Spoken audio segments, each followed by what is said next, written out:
Tidak ada angin yang tepat untuk kapal yang tidak tahu tujuan. Maka kenalilah arah hidupmu sebelum menuntut keadaan berpihak. Tujuan memberi makna pada setiap langkah dan kesabaran menjaga agar tetap bertahan.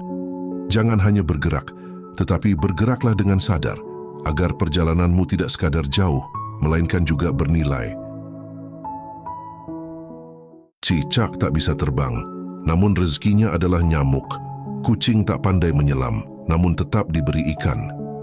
Dari sana kita belajar bahwa rezeki bukan tentang kemampuan semata, tapi tentang ketetapan dan usaha yang disertai kepercayaan. Maka mengapa manusia yang diberi akal justru sering ragu? Percayalah, setiap makhluk telah dijamin bagiannya. Tugas kita hanyalah berikhtiar dan bersyukur. Berbuat baik diam-diam kadang lebih bergema daripada kebaikan yang diiringi terompet. Sebab ketulusan tidak membutuhkan tepuk tangan untuk bernilai. Banyak hal besar tumbuh dari hati yang ikhlas, tanpa sibuk mencari pujian manusia. Jangan lelah menebar kebaikan meski tak selalu terlihat, karena setiap niat baik akan menemukan jalannya kembali kepadamu dalam bentuk keberkahan dan ketenangan hati. Besi tidak menjadi tajam dengan dipuji, ia ditempa, dipukul dan diuji. Sama halnya Anda, setiap tekanan yang datang bukan untuk melemahkan, melainkan membentuk ketangguhan yang tak mudah runtuh. Luka dan kegagalan adalah guru yang diam, namun paling jujur. Jangan lari dari proses, karena di sanalah kualitas diri ditempa. Orang yang kuat, bukan yang tak pernah jatuh, tetapi yang terus bangkit, dengan pemahaman baru dan hati yang lebih kokoh. Manusia mengorbankan kesehatannya demi uang, lalu mengorbankan uangnya demi kesehatan. Mereka begitu sibuk mengejar hari esok, hingga lupa menikmati hari ini. Padahal hidup adalah tentang keseimbangan, bukan sekedar kerja dan mengumpulkan harta. Renungkanlah, apa arti kesuksesan jika tubuh tak lagi bisa menikmatinya?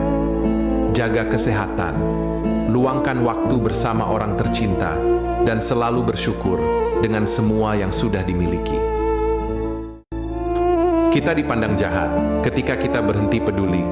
Kita dipandang ego dan keras hati ketika kita mulai menjauh dan menjaga jarak. Kita dipandang sombong ketika kita mulai menjaga hati dan perasaan sendiri. Kita dipandang pentingkan diri sendiri ketika kita berhenti berkomunikasi dan menanyakan kabar. Tapi yakinlah, jauh sebelum kita menjadi seperti ini, kita pernah menjadi manusia yang paling peduli, tetapi tidak pernah dihargai. Aku selalu berusaha memperlakukan siapapun dengan baik. Bukan untuk terlihat hebat, bukan juga untuk mencari pengakuan, tapi karena aku percaya setiap orang pantas dihargai.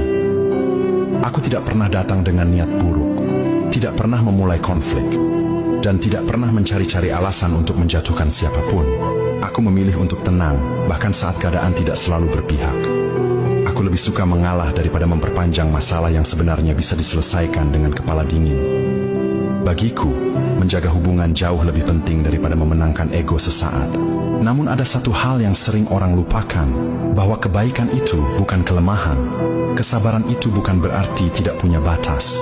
Dan diam itu bukan tanda bahwa seseorang tidak mampu berbicara atau melawan. Aku bisa diam, tapi bukan berarti aku tidak melihat. Aku bisa mengerti, tapi bukan berarti aku menerima semuanya. Ada hal-hal yang mungkin aku biarkan berlalu, bukan karena aku tidak tersakiti, tapi karena aku masih memilih untuk menghargai. Aku masih memberi ruang, masih memberi kesempatan, masih berharap semuanya bisa tetap baik-baik saja. Malam ini malam Rabu, 30 Juni tahun 2026. Malam pertama di bulan Juli, doaku di malam pertama bulan Juli. Cantik sekali doa ini. Bismillah nawaitu lillahi ta'ala, hasbunallah wa ni'mal wakil ni'mal maula wa ni'man nasir. Ya Allah, hilangkanlah kesulitanku, sehatkanlah badanku, mudahkanlah semua urusanku, serta lancarkanlah dan luaskanlah rezekiku. Amin ya robbal alamin. kita itu sering tidak menikmati hidup. Orang itu kalau mengejar kesuksesan ya, mencari keberhasilan ya, segera ingin hidupnya naik derajatnya ya. Tapi yang sering orang lupa itu menikmati step demi step, tahap-tahap dalam hidupnya ini. Ini yang kemudian ya bahasanya tadi ingin cepat, tapi padahal proses itu kan juga perlu kita nikmati.